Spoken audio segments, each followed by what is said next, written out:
Sick Harrison Price from the historic Wall Center and our next guest. And if you missed this last Tuesday, Cam Robinson of Elite Prospects will be joining us each and every Tuesday, and not just to talk about draft eligible guys. We'll be talking full on Canucks with Cam, and he joins us from his home office on the island. How are you? I'm doing well, fellas. How are you doing? Yeah, fantastic. Missed you hockey season's here again. Exactly. Jeff is excited. He's bouncing off the walls. I can see it. You're vibrating. Yes, I would have loved to have joined you guys in Penticton there. It looked like a good time for sure. Okay. So I'm going to lobby on your behalf. Make a note, J.D. Burke, angry text. No. Perfect. Kidding. Yeah. So we're gonna talk some young stars here in a second, but first I want to talk about Brock Boeser, Cam, because Jeff and I were both sort of a little wide-eyed when we saw Patrick Alvin mention to Thomas Drance in The Athletic. He thought Boeser could have scored 50 last year, that he took his foot off the gas after 30 goals. First and foremost, just summate the Boeser year through your eyes, and then tell me whether you think he's on for an encore of 40-plus goals this year. I gotta say, I'm a big fan of Brock Boeser's, and obviously the player, scouting him when he was coming up through the USHL and then his great seasons at North Dakota. I really liked him as a player. I loved the shot, but just the human, like, you can't help but root for this guy, right? Like, he's just a lovely person. And so I do have a soft spot for him. He's also my son's favorite player. But I do, we've been calling for it, right? Since he was putting up those big goal totals in college, and then he stepped into the league and he looked like he was going to be all world, right? When he would just torch Matt Murray, or that goal against Carey Price when he was young.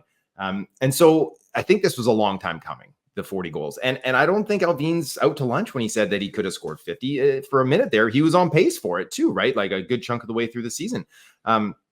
50 is a hard level to hit, right? It's hard to be that consistent throughout the year. You need the volume of shots you have to put up has to be astronomical, and you have to click in the high teens. So that is difficult, but it's not completely out of the question. And if he could go out and do it this year, then he's going to write his own ticket for that next contract. I do think that he is set up to score 40 again, though. Like, there's, him and Miller, they have great partnership together on that top line. They're going to be getting some help on the other wing probably too. And on that top power play, you got to expect Quinn's going to be doing his thing, maybe even take another little step forward. Pedersen hopefully is going to have a full season of maybe being dominant once again. So Boeser's going to be the benefactor for it. At the same time, he is, of those names I just mentioned, he is kind of on the pecking order at the bottom. And that's just because he's a somewhat one-dimensional winger. Versus the others have those other intangibles that really up their value. So the contract negotiations is going to be really, really interesting to see, and when they start to kick them off this year too. It's funny, I've seen, and you guys probably have as well, like lots of the early projections for the Four Nations face-off. And look, USA Hockey, it's a golden era right now. They're stacked. Most projections don't have Boeser, at least the ones I've seen. I wonder if he uses that as any kind of motivation, but also if he gets off to the kind of start that he did last year. And you're right, like at Christmas, I think only Austin Matthews around the NHL had more goals than Brock Boeser. But I wonder if he can realistically play his way into consideration for that U.S. team. I think absolutely, right? So his competitors for that spot that he's going to be trying to get will be, Alex DeBrincat, Cole Caulfield, Kyle Connor, those type of players, those, kind of high-end finishers that maybe are a little one-dimensional, as I mentioned. That they're not going to be tasked with shutting anybody down, but they can handle themselves in those high-end offensive situations. And for a team like USA, which they are so deep, is that if you put him on a fourth line, they're not going to be killing penalties and really matching up too much, but they're going to be able to score some goals and they're going to be able to produce. So I do think that if he can get out to the hot start that he did last year once again, that absolutely he's already on the radar for sure. He's going to be in that short list, but it is going to be a tough roster to crack. Hey, Cam, put your scouting hat on for me with Boeser, because there were a lot of injuries, and as we know, pace has never been his thing. The league gets quicker every year, and yet even after all this accumulation of injuries, and even with a faster NHL, he has his best career season last year, goal scoring wise. How did he do it? How does he compensate for a lack of pure blazing pace? It's offensive IQ, and that's what has driven all his success throughout his career. is that he understands time and space really, really well. And he knows, and it's almost innate with some of these players, is that they find the pocket of space at just the right time. And I couldn't do it if I spent my entire life trying. Is that I tend to land too early or too late, and you get covered. And then obviously he has that amazing release that has followed him around. But I think this year, or this past season, was a combination of being healthy and being confident. Right? Is that goal scorers need that confidence? They need to get hot. They need to stay hot. So the quick start, obviously, maintain that confidence throughout the season. The team, the noise around the team was starting to dissipate. Everything was starting to be a little more positive. I think Rick Tocchet has been good for him and for a number of players in that room. And so it was kind of the perfect storm, and that he's entered into the peak years of his career. So, physically he's stronger. Everything about him is more mature, and he was ready to handle kind of the rigors of a full healthy season and the ups and downs that come with that. And, he, like you said, he was only trailing Austin Matthews, and then he did fall down that pecking order. He didn't maintain that, illustrious pace that few can. But I don't see any reason why he won't be able to do that again. The team should be in that right mindset again. All those ingredients are going to still be there for him, if not a little bit higher too. A lot of the things that we said about a young Brock Boeser, I think, can apply to Jonathan Lekkerimäki, right down to the fact they're both right shot guys, obviously different paths to get to this point of their career. But by all accounts, Lekkerimäki did what the Canucks and Canuck fans wanted to see from him in Penticton. He looked dangerous, was around the puck, made some things happen. I like the fact they put him in a position to succeed. All of that said, Kevin, what kind of challenges is a young guy like this going to face in his first full season in North America? The speed and the physicality of the North American pro game, right? And we saw that when he crossed over to Abbotsford last year for his little taste, is that, he was still able to get that shot off a few times, and, he gets people's eyes up and they're like, oh boy, he can shoot it. And he can, right? He has that one shot goal scoring ability that few players do have. And that's what makes him a viable threat to one day score 30 for the Canucks. But I do think he is quicker. He looked quicker in Penticton. He looked quicker last season in general. I saw him at the World Juniors in Sweden last year, and I was very impressed with the added tenacity and the kind of the firmness to his game that he had showed at that event, and led to an MVP. Because traditionally, I had been lower on Lekkerimäki. Lots of outlets had ranked him top 10 his draft year. I thought he was a little too soft, a little too perimeter. Is that, yeah, he could score, but could he score in the NHL the way he was playing? And, his ability to drive to the net, to get in on the forecheck and really kind of bang on defenders on those retrievals. So he's looking stronger, he's looking quicker, and he's looking like he's playing in the middle of the ice more, which are like check, check, check when I'm trying to check out a skill player here to see if they can actually transition into the bigs and still be as effective. And so, I think the Canucks are really hoping that he can be an option for them throughout the season if injuries arise, that he can really, play probably a top line role for Abbotsford and find that early success, find that confidence, and then kind of acclimate to that situation, and then maybe get the call up and get some power play 2 time with the Canucks down the stretch, and maybe be an option for them at some point this year. Yeah, reading between the lines in Alvin, it sounds like it has to be a top 6 spot for this player, right, Cam? Like, you wouldn't saddle him in the bottom 6, would you? I wouldn't. No. I mean, if he was 22 and he'd been in the AHL for a little while, and you're like, yeah, well, let's get him. He can't break through in the top 6. Let's get his feet wet in the bottom 6, and I think he can handle. I don't think he's ready for that. Now, we'll see if his game ever is going to be ready for that kind of role. But it's kind of top 6 or bust for him. Wanted your 2 cents on Lanceville, British Columbia's Dylan Ferguson, who has been signed to a PTO here. Obviously, they still have some concerns in net. We'll find out more from Patrick Alvin tomorrow and see how Demko does as he goes through his physical and if he's available. But this is a young British Columbian goaltender on a PTO. What do you know about Dylan Ferguson? What can you tell us about him?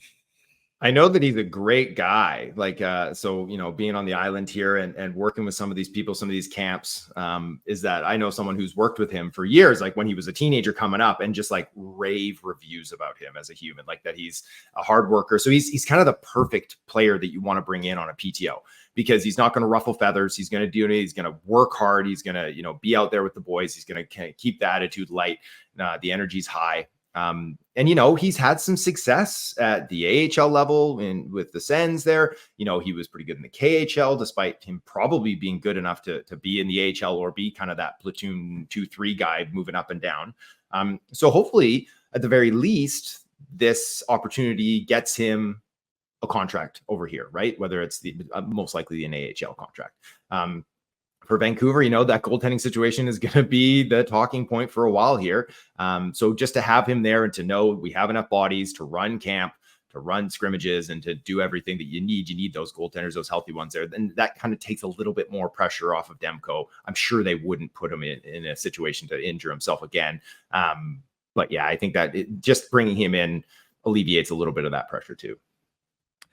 It's funny, and well, maybe not funny from a Canucks perspective, but remember at this time last year, in fact, it was the eve of training camp, and Jim Rutherford said, we basically need everything to go right to be a playoff team. And sure enough, I mean, just about everything fell the Vancouver Canucks way. We've seen this before, guys. You can build an incredible roster, and we know the value of goaltending. Cam, a lot of uncertainty around Demko, but just, what do your spidey senses tell you in terms of level of concern for the Vancouver Canucks, just again, at this stage of their competitive arc, if they have to move forward running Artur Silovs out there a bunch in the early going?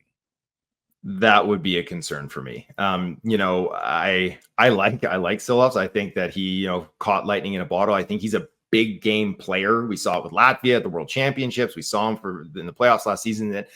But overall, he's not like the prototypical starting goaltender, right? Like he leaves some explosiveness. He can have those pucks slip through him at times. He's not super dynamic. To me, like his upside looks like he's maybe a 1B in his prime, right? Like if he ends up being in a situation where there's not a true starter that he can handle 35 or 40 games, maybe. But you don't want to kind of count your chickens with him for a full season. I don't think. I think if you need to, and he needs to step in a big moment that you feel comfortable, that you're like, hey, he's done it a couple times now, that we can roll him out there and hopefully he can catch fire again. But how Demko goes, I think, will determine how far the Canucks go throughout the season too, right? Is that they should be a playoff team, but if he's out till Christmas, I mean, we might have to reevaluate that.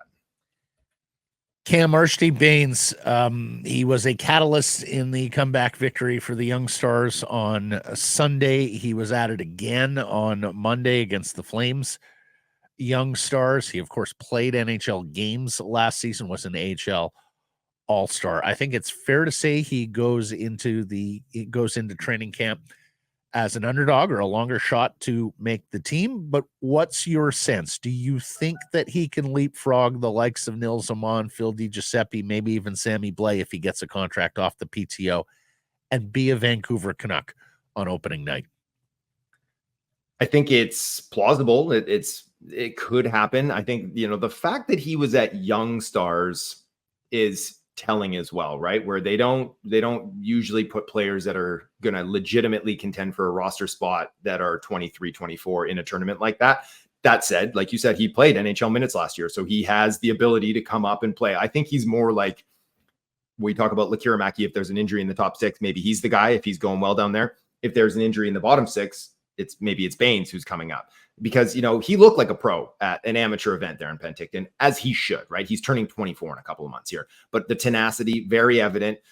The motor, he's always had that motor, but the cool thing about him is that he just takes these like massive leaps over the summer, the last 3 or 4 years here, right? He had the huge overage season in the Western League, earned himself a contract, stepped into the AHL, was fine as a rookie pro, took a big step. And then last year elevated himself into being, a top player for that organization. And in that league, I mean, he won MVP of the AHL All-Star game. He's got skill. He has enough skill to burn.